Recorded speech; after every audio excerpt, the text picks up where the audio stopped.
back to the channel. Johnny Gunner here. Match week 36, and let's get right into it. Arsenal versus Bournemouth. First place versus 10th place. Everybody's acting like this is going to be an easy game. It isn't. Bournemouth are no pushovers. They're a good, solid team. They're in 10th place. They're a proper mid-table team with 48 points, and they're only 3 points out of the Europa Conference League spot. So they're a team that's well organized, well put together, and believe it or not, they can push some teams. They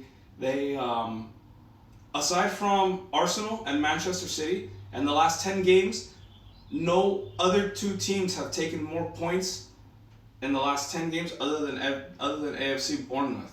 They have some quality players in Max Aarons. He's a right back. He was a guy that I was actually interested in signing a few years back when he used to play with Norwich before they got put down into the championship. They have American international player Tyler Adams, but he's out with a muscle injury. And they have obviously the top Donny on their team, Dominic Solanke. He's an absolute baller, banging in goals left and right. He's a good solid player. They're a team that's going to sit in a low block. Let's not play any games. This is what it's going to be. They're not going to come out. They're not going to attack. They're not going to try to play pretty football. What they're going to do is they're going to sit in a low block. They're going to try to win the ball in the middle third, which is what they're good at. I don't know. I don't know where they're ranked statistically in that, but they're a team that sits in a low block. They win the ball back in like the middle third, and they're very good in the counterattack. Fast. I think his name is Kluivert. He's one of the best counterattacking players, one of the most underrated counterattacking players that I've seen this year in the Prem. That dude can get from the opposition third into their attacking third in the blink of an eye. He's fast, and he feeds Dominic Solanke for easy tap-in goals. Like, they're a good team. We can't make no. This is a game that I could see Arsenal slipping up on if we're not focused, if we're not attentive, and if we don't do the simple things. It's really easy to make a mistake and get smacked on the counter. Like, nobody's above it. A lot of teams fall for that. So I wanted to talk a little bit about the game, but I also wanted to shout out our goalkeeper, David Raya, who has 14 clean sheets up to this point right now. He is, at the very least this year, minimum, going to win a share of the Golden Glove, mathematically speaking. Only Jordan Pickford can equal his amount of clean sheets, but he won't be able to best it. So at the very least, David Raya will win a share of the Gold Glove this year, so congratulations to him. One thing that I also wanted to speak on a little bit in this video, this is just like a short video before the weekend, but before the weekend's games, is I wanted to start talking about something that's been on my mind for a little while now regarding Arsenal, where a lot of people are talking about what's the next step for Arsenal. Like, people are saying, is Mikel the guy to get us over the hump, to take us to the next level? Can he do that? My opinion is yes. 100% yes. For me, Mikel Arteta at Arsenal and winning trophies, the projection, the way we're going is inevitable. However, I feel like we're at the stage right now where we need to be ruthless, right? Where teams, like, just for example, a few years back, Manchester United needed 3 new midfielders, right? They could have spent 40, 45, and another 40, say, on 3 brand new midfielders. Instead, they pushed all their chips in on one, and they got one world-class guy. He's an absolute baller, one of the best I've ever seen, Paul Pogba. But they wanted him to play as a 6, an 8, and a 10 all at the same time, with no help, right? Arsenal's to the point right now to where our foundation is built well enough to where we need to go and find that player. That's what we need. Go out there and find that player. People want to act like, older fans particularly, guys who are around my age, they want to act like there aren't any players like that out there right now, but there are. They play at other teams, but they don't shine as bright because they're not under the big bright lights, and they don't have the quality of players around them that really accentuates what they're good at, right? Like a Declan Rice. Declan Rice looked good at West Ham. He looked really good at West Ham, but he looks unbelievable at Arsenal. Okay? So here's a few players that I would like to see for Arsenal to bring in, right? First and foremost, if we're talking about midfielders, the guy that I would want to see is Frankie de Jong from Barcelona. This guy to me would be perfect because I like Douglas Luiz, I like Bruno Guimaraes, I like Erebechi Eze. I'm really sorry if I mispronounced his first name wrong, but it's Eze from Crystal Palace. But these guys are going to be expensive. Super, super expensive. I mean, Douglas Luiz is probably going to cost you 80. Bruno, they're saying, is going to cost you 100. Eze is probably going to be another 80. I mean, Frankie de Jong can be had out of Barcelona for 70 million. I think, for me, in my opinion, that's a no-brainer. I think Frankie de Jong is a player that I rate really, really highly. I know he can do it. He's big, he's physical, he's smart, doesn't make a lot of mistakes. He's a player who would fit Arsenal really well. I personally would extend Thomas Partey maybe 2 more years. Even then, I'm super hesitant because this guy's always hurt. He just stays hurt. If he wasn't hurt all the time, he would be a player that I would say, dude, extend him 3 more years. Give him a new 4-year deal. But he's hurt all the time. So how much longer can we try to lean on him where he's just not there for us? We can't do that. We can't carry passengers. That's what it is now for Arsenal. We're at the level now where we're looking past Manchester United. We're looking past Chelsea. We're looking past Tottenham.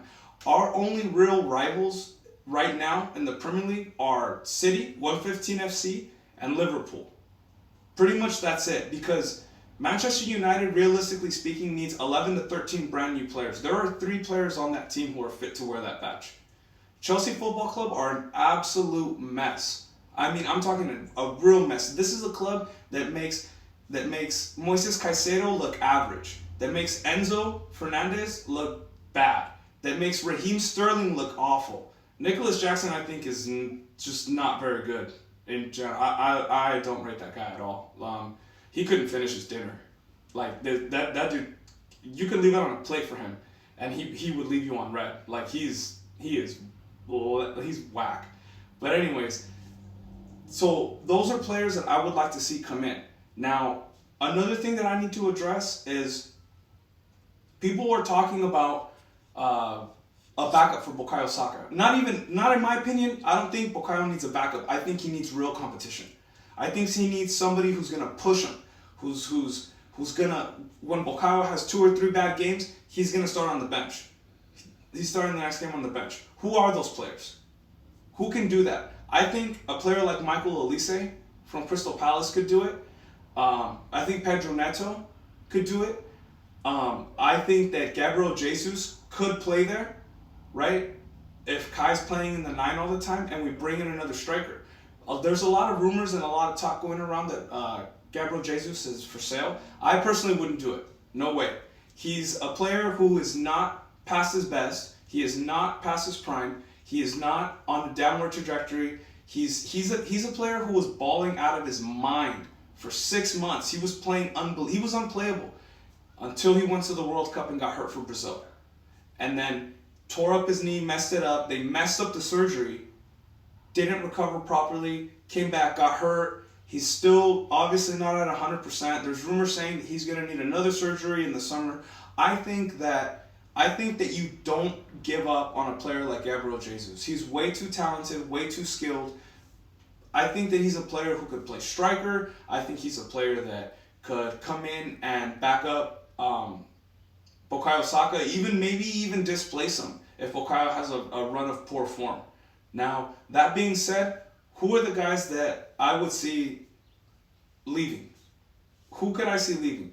Kieran Tierney, my Scottish baller. I love this dude with all my heart, but once again, he went on to a loan spell in Spain for Real Sociedad. He's been out almost the entire year. He's a guy that you just can't count on. He's a good footballer when he's fit, but what good are you? What good are you when you're on the medics table every weekend? Like, I'm sorry, man, but it's time to be ruthless. We got him for 25 mil. Let's just move on. Let's move on. I say, if we can get 10 million for him, Cool. Reese Nelson, that's another guy. He's an academy boy. Everybody has this weird hang up on not letting academy player give him a shot. We've given him chances. He's not up to the standard. Let's move him out. Eddie Nketiah, he's a guy who, God, this frustrates me. 2 years ago, we could have got $20 million for him from Crystal Palace, and we didn't take it. We held on to him, gave him a new contract, and now we're looking to move him on. What are we going to get for him now? Maybe 10, 12, maybe 15 million if we're lucky. If we're lucky, right? He's on 100,000 a week. Who's going to pay Eddie Nketiah 100,000 a week aside from us?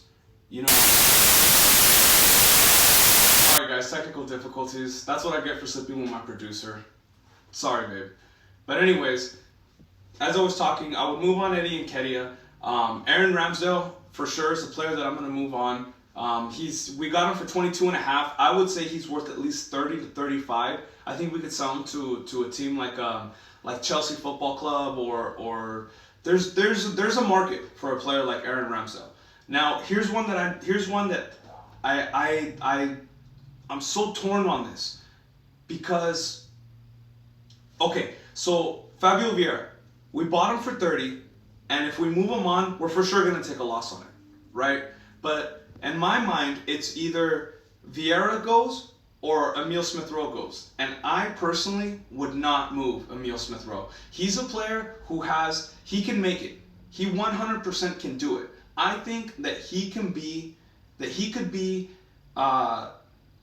competition from Martin Odegaard as the creative midfielder in our team.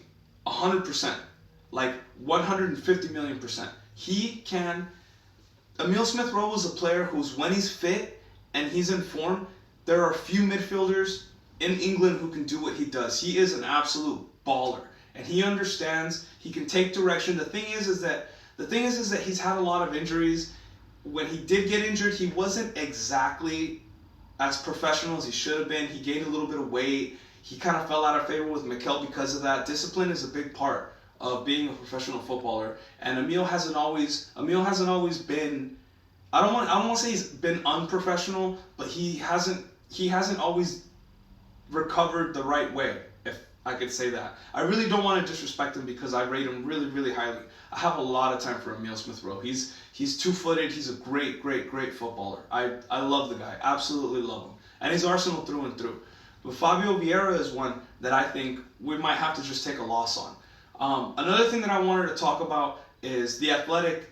There was an article written by James McNichols in The Athletic. This is the guy who's written for The Athletic. He's written for OneFootball. He's written for ESPN. I just wanted to point something out. The club that we have right now, this is the reason why I'm saying that it's time to be ruthless, right? It's time to trim the fat, get rid of the passengers, and bring in real world-class, a Rafael Leao, a Verit Sheila, Matoma, Pedro Neto, Elise, Eze, somebody. Bring in top class, no more filler. Top class ballers. That's where we're at right now. Right now, Arsenal, as our club sits right now, it's put together. It costs us 602 million euros to put together. It is valued at 1.13 billion euros. Right? Players like William Saliba and Gabriel Magalhaes cost us 27 million apiece. What are they worth in today's market? At least 80. I think that William Saliba is the best. He's the best right-sided center back in the Prem. So that's just something I wanted to talk about. That's something I wanted to get into. The video's run a little bit longer than I wanted it to. I'm gonna have a follow-up video tomorrow covering the match and to see what happened with us and with 115 FC and all of them and see what the table's looking like after tomorrow, because in 24 hours, hopefully we get some good news. Like and subscribe, guys. Please, please, please. If you enjoyed the content, you guys, please like and subscribe. It helps a lot. The algorithm absolutely hates new channels. It buries us at the very bottom. You know, if you even enjoyed a second of the stuff that I put out, leave a comment, like and subscribe. Thank you guys so much, and I'll see you tomorrow. Enjoy the rest of your day.